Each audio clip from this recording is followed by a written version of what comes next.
Revelation says that we overcome by the blood of the Lamb and the words of our testimony. And I'm excited today that we begin the journey of sharing with you some of our testimonies. Actually, not some. I hope all of our testimonies. And today I am not alone. I have a friend with me to come join me in these tales. I told you last week that we're talking about tales of a God girl. Christian girls who love Jesus, getting to share their journey and their testimonies. And hopefully, we believe you're going to learn some from us. And we're going to inspire you, encourage you, or even rebuke you. So with me is... my name is Dotty Akola. I'm so excited to be here today. Yeah. I am born again. I love the Lord with all my heart. I'm married to one husband. It's important for me to say that. In this generation. Yes. And then I have 3 kids, ages of 15, 6, and then 2-year-old. I am very passionate about the Word of God because for me, that is what has helped me in my journey. So I'm passionate about sharing it, and especially to the young people, because I remember at one point when I was young, and I wish somebody had shared the Word of God with me. So that is what I love. I do a lot of high school ministry. I'm also a teens pastor in my church. Yeah, that is basically me. Just so you know that I've known Dotty for maybe over 10 years or something. And the season I met Dotty in my life were, to say maybe they were dark seasons of my life. I was a teenager, late in my maybe teenagehood, who was lost, disillusioned, hurt. And Dotty really did play a big role in encouraging me and reminding me who I was in Christ. So it is such an honor, Dotty, to have you on this platform, sharing. And I am so inspired by how you continue to do this all these years, that you've continued to be faithful in nurturing the young people, encouraging them, and inspiring them. But Dotty, it would be good to know. Tell us a little bit more about you. I mean, your childhood. Where did you go to school? Tell me a kidogo about, about yourself. Actually, I was born in Nairobi in a family of 5 siblings. My first 7 years were in the ghetto. We lived in Dandora, but then we later moved on to Buruburu. What I remember about my early years, the first 7 years in Dandora, it was such an enjoyable time because I'm telling you, we used to do everything like going swimming in the, what are these called, mtaros. And then we used to go and watch the movies on the big screens. And I remember people used to like throw rotten eggs on each other. I'm telling you, the ghetto was just interesting. If there's something that I remember about that time was that I loved that part of my life. Then we later moved on to Buruburu. That was a bit quieter. And half of the time we used to stay indoors. So we were the kids who would just like watch through the fence and look at others. A memory that I remember when we moved to Buruburu was that we didn't have a TV at the time. But everybody there had TVs. So I remember we would go to the fence and watch the neighbor's TV from the fence. So that was basically what I remember about us moving there. I can say that also during that time in my early childhood, I remember being taken to boarding school at a very young age, at around when I was in class 3, I went to boarding school. Yeah, for quite a number of years. And that is what I remember most about my childhood. Yeah. Were you church people? Were your folks church people? Yeah, actually, I was brought up in a Christian family. I remember being taken to church from a young age. Okay. Church was a big deal to my parents. There was no two way about it. We had to go to church. So I grew up in Sunday school, did all the memory verses and stuff. And I remember up until teenagehood is when we were not very comfortable with going with our parents to church. But somehow we made it work because they would go to the first service and then we would go to the second service. And I think I'm so glad for that foundation in my life because even though it reached a point where I stopped going to church, just that foundation helped me through so much, remembering that I could always call upon God. Awesome. That is really, really good. Tell us now a little bit more about your teenagehood. During teenage years, this is where the drama happens. This is where action happens. My son right now is a teenager. He's 15. Huh? These are the dreaded years. These are the years he comes home with some moods and everything. Anyway, how was your teenagehood? How Yeah, was it? yeah, for sure. I remember for me, my teenagehood. I think I remember it with. I'm one of those people who really went out. Like I really hit the roof in my teenage years. First of all, I remember I used to feel like I didn't belong. For some reason, I used to feel like I didn't belong with people. Like even though I was with people, like with friends in a crowd, somehow I would seclude myself, and I didn't understand why. Then I remember having a lot of anger inside me, which also at the time I did not understand why. So for most times, people would view me as rude, and some would view me as antisocial. Though I did want to have that connection with people, there was just a barrier, something inside me, which would hold me back from like having that connection with people. But what do you think caused it? Why? What do you think now in hindsight was causing the anger? The self isolation. Yeah. There's something that I didn't mention when we were talking about my childhood, which I think is very important because it really affected most of my teenagehood and part of my adult life.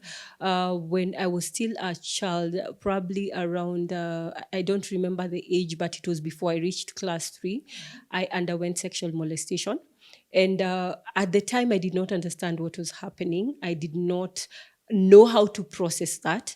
And so I think when I reached teenagehood and I sort of started understanding what had happened to me, I felt a lot of anger inside because I felt like someone had done something to me without my consent.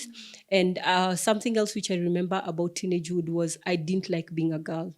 I preferred being a tomboy because I felt like girls were weak because someone took advantage of me because I was a girl. So I had a lot of anger because of that as well. And even my parents didn't know what was going on with me because I had not shared with them. I didn't know how to tell people what I had gone through. Yeah. And I agree with you, sometimes girls do go through stuff that we don't know how to express ourselves. And it later comes out in characters that our parents maybe are not able to understand, or siblings, or even the society does not understand. Yeah. And we end up, judging someone because, as you're saying, for you, you seemed rude, you seemed like you did not want to connect with people, yet Yeah. it was because of something that had happened. Yeah. But tell us a little bit more. I mean, Yeah, then I think I also had a lot of fear because I felt like if someone knew my past, probably they would not accept me the way I was. I craved for love from people, but at the same time, I put boundaries because I thought they would judge me based on what had happened to me. And so, because of that, I remember, oh, there's something I need to say because that was like a turning point. I remember when I just entered in high school and I was in Form 1. And I remember there are these guys who came, they were, I think at that time they were talking about HIV and AIDS. And so they had come and they were asking people if people were virgins and not. And I remember something inside me got confused because I knew I had not been with a man out of my own consent, but I also felt I knew that I wasn't a virgin. So that brought a lot of confusion in me. And from that time, I remember almost having like an identity crisis.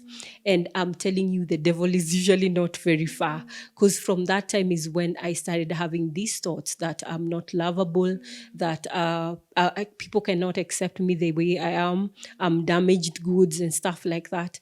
And I remember from that time, I became an easy target even to start engaging in stuff like smoking cigarettes and alcohol, which I started at an early age. Yeah. so you started smoking, you started, it was like your place of escape. Yeah. Like that is where you get lost in, just to numb these feelings. Yeah, it initially I didn't use it like a place of escape. It was more of a means for me to get accepted. Okay, Yeah, with the crowd Like to that get was belonging. yes, yeah, because the people around me were doing it, and that is what I craved for. So it was easier for me to just do it so that I could feel like I belonged with them. But then now when I started, I realized I loved this thing because to some sort or to some extent, I was able to escape. Now it became an escape mechanism for me. Yeah. So, okay, this continues into your young adulthood, or what? At what point does this change?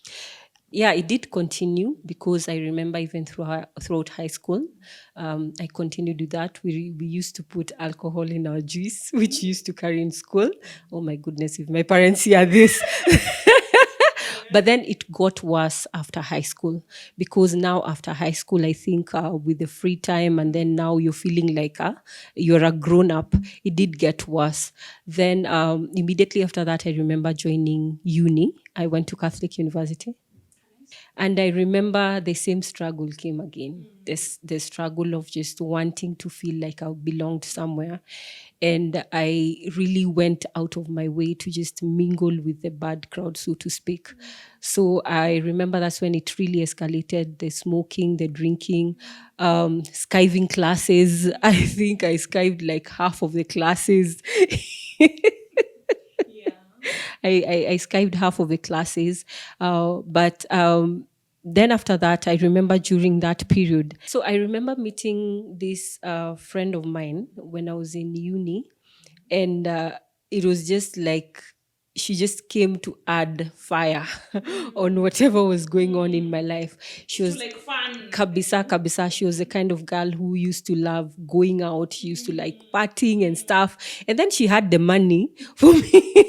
She could finance the lifestyle. I'm telling you, anytime she would come home and she'd tell me, let's go, I tell her, like, I don't have money, because our parents were not the kind to just give us money. And she'd be like, no problem, I have the money. And interesting enough, this chick always had money all the time, And every time she had plots, we would go, I don't know, to Thika, we would go where, we would start. Now, the sleeping out started. I remember the first time we slept out, and just having fun, like you're drinking somewhere, and then I come back in the morning. And I remember my parents really getting mad at me. And I think at one point, my dad had told me to leave the house.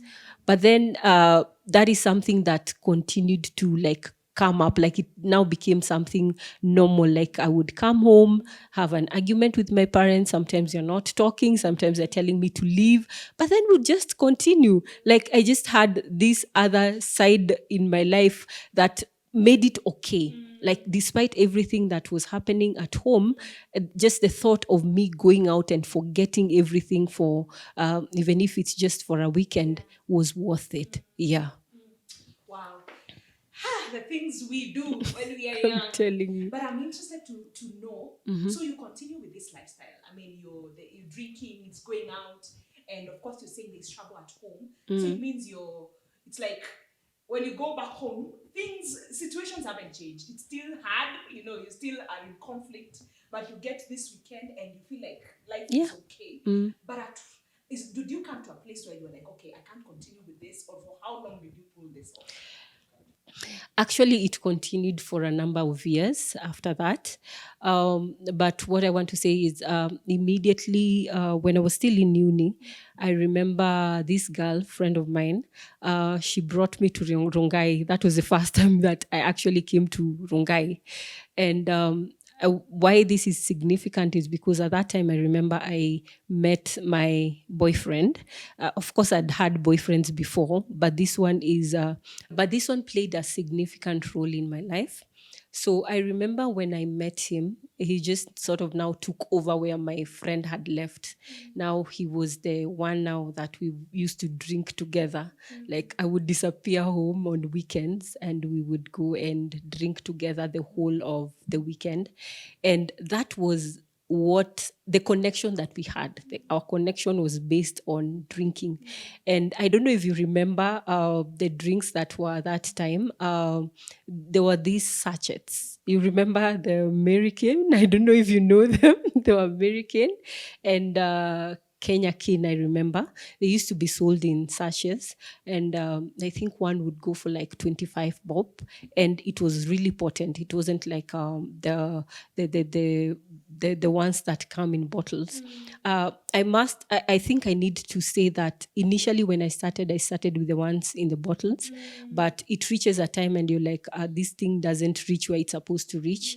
And then also the cash that is needed. So I reached a point where now that was the normal. So actually I didn't just stop at the sachets. I remember I've actually even taken Changa Lilian. Can you imagine that? Yeah. I remember going to the ghettos. There's one here in Rungai. It's called Bangladesh, I think. I remember going to Bangladesh and Kware severally. And I think there's something important that I want to bring out in that, because I see that is what the devil normally does. Like when he starts with you, he really brings you down to a point where you lose your dignity. Yeah, like you began with bottle, now you've moved to sachet, now you're even into changa. Yes. And I think it applies with everything, because even with the cigarettes, I remember I started with embassy lights. At the time, it was like like that's a good cigarette. Then it reached somewhere I was like, I can't hack this. So I went to Sportsman. And I remember even at one point, I smoked roaster. Can you imagine? And the way roaster is usually for old people. And then I've also done weed, though I didn't really like it so much, but I did weed like a couple of times. And that was. So it starts off, the devil woos us or lures us in. It starts off with something that doesn't look so bad, something that doesn't look so, so dangerous. Yes. But progressively, you're getting worse, and it's like it's sucking you in and sucking you in. Yeah, actually, I think you sort of lose your standards because even with guys, it happens like that. Probably even maybe the people you would hang around with or the people you used to date, probably there were people who we can say maybe classy. But then as you go and you're getting inside these things, it reaches a point and you really don't care who you're with. Yeah, so that is Your what he standards, does. Yeah. They're getting lower and lower and Yeah, lower. yeah. Dotty, so you're drinking. Now you are drinking Kwanzaa with someone you're even in love with. Like now you have a boyfriend who has become a drinking buddy. Where does that lead? Where does that relationship lead you? Okay. So I remember at that time I got pregnant. And I remember I was supposed to graduate in 2004. From campus. But I didn't graduate at the time because of the lifestyle that I was in. Actually, it took me several years to graduate. I actually graduated in 2009. So I took like 9 years in uni. So I got pregnant at the time, continued drinking, didn't stop drinking, not at one point. And I remember when I reached 9 months pregnant, that's when it hit me that I'm about to give birth to a baby. I've never been to hospital. I have not even for one single jab. I've never been to hospital. I've never stopped drinking. I've never stopped smoking. And then when it hit me, that's when I realized, oh my goodness, what if I've done something to damage the baby? And this is where I say my foundation played a big role, because I remember in that moment just telling God, if there's something that I have done to damage this baby, I know you have the power to reverse it. So please reverse it for the sake of my baby. Now you remembered that faith. Yeah. That Sunday school faith you want. Yeah. Please reverse it for the sake of my baby. And I'm not going to smoke again. I'm not going to drink again. And strangely enough, the cravings just left me. Wow. And for the next couple of years, like 2 years or something, I didn't smoke. I didn't drink. And just from making that prayer. Yeah, just from making this prayer. And something which I also think is important for me to say, prior to me making this prayer, my boyfriend at the time had to leave the country because he wasn't Kenyan. So his parents had called him back. So when he went back, I think the reality hit me, because now I was all alone, and you're pregnant. And then the reality of I'm going to give birth to a baby. So that's when I made that prayer. So you make the prayer and the urges go, and you're not smoking, you're not. At this point, have you stopped drinking? Yeah, I'd stopped completely. Okay, so what happens? So for the next, I think almost 1.5 years, I am clean. I'm not doing anything. Still in contact with my boyfriend. We would still talk because we had not broken up. And so I remember right about almost 1.5, when my baby was 1.5, I started drinking again, but now in moderation. I wasn't drinking a lot because now I had responsibility. Then when my baby was almost 2 years, I remember my boyfriend came back. Okay. Yeah, so he came back, back to the to the country because he was still in school. Also, he hadn't cleared his uni, so he used to be in Daystar. So he comes back, and what I remember was we went to see him at the airport, me and my baby, and what I remember was the guy comes from the aeroplane. And he's high like a kite. Like and he's this drunk. like Yes. he's really, really drunk. And I don't know if you understand. For me, there was this excitement, like you have not seen somebody who's supposed to be the love of your life for like almost 2 years, and you're just waiting to see him, and you're thinking like, and you have this child, you're hoping they're anticipating to come and meet. Exactly. And then the guy comes and he's high. Wasted. Yeah. So high. I think half of the time he didn't even understand what was going on. And I remember at the time we decided to go somewhere for a few days, and the whole entire time the guy was high. Half of the time he was blacked out. And so I remember I couldn't drink as much because of, as I said, I had the baby with me at the time. But I remember feeling so frustrated. I was drinking a bit, but I was so frustrated because I was like, okay, really?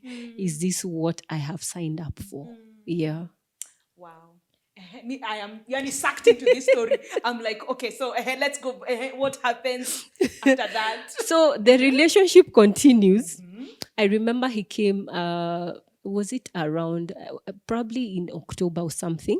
But believe you me, between October and December, we had broken up like 4 or 5 times because of his drinking. Like we would go somewhere and he would black out completely. There's a day I remember he even came and blacked out in front of my gate at home, at my parents' home. And I remember that time my parents had guests and they were pastors. And I remember feeling so angry at him because I was just looking at him and I was wondering, really, can you be drinking like this, that yet you have children, a child? So what happened when December came, it was time for him to be on holidays because, as I've told you, he had come back because of school.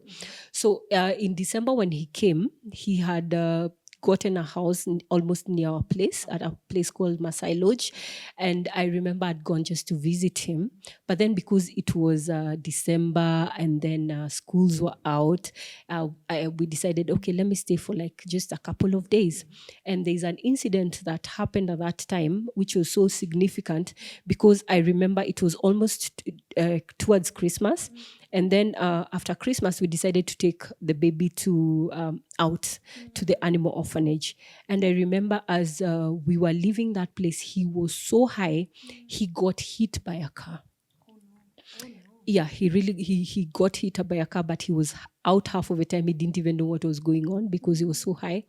And so we went to Kenyatta, they checked him, and luckily he had not broken any bones. So we were discharged and he had to go home.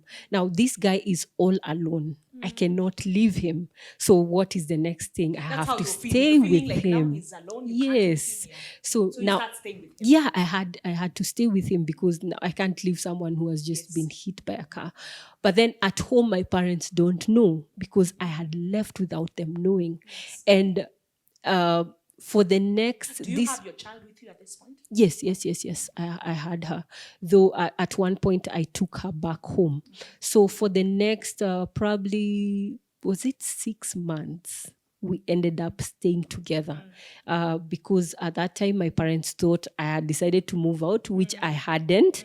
But then it just happened. I didn't know how to go back home. Yeah, it just, you don't know how to return. Yeah, I didn't even know how to go back home. So for the next 6 months, that is where I was. And during this time, I would go home during the day when my parents were not there. I drop my kids sometimes because sometimes we don't have money. We've drunk. We continue drinking. We've drunk all of it. There's nothing left. So sometimes I needed to take my kid home, then come back. And these next months were very significant because I remember at this time is when it really hit me how much...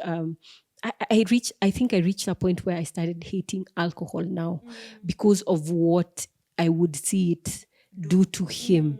Because now the guy was a very good guy. But the problem was when he got high, now drama started. Yeah. He became someone Yes. And I remember there were a couple of times that he would hit me. He would seriously hit me.